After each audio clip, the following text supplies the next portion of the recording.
Ashanty baru-baru ini menjenguk anak Lesti Kejora dan Rizky Bilar. Ia dibuat kaget dengar keduanya tidur terpisah dari Baby L. Lesti Kejora dan Rizky Bilar kini tengah menikmati momen menjadi orang tua. Baby L saat ini sudah berusia 1 bulan. Ashanty turut berbahagia atas kelahiran anak pertama Lesti Kejora dan Rizky Bilar.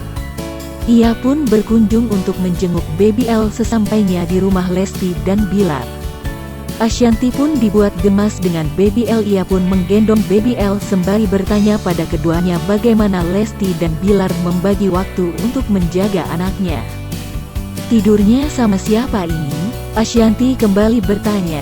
"Sama neneknya," ujar Lesti dengan ekspresi malu-malu. Sontak saja, Ashanty kembali dibuat kaget dengan pengakuan Lesti tersebut.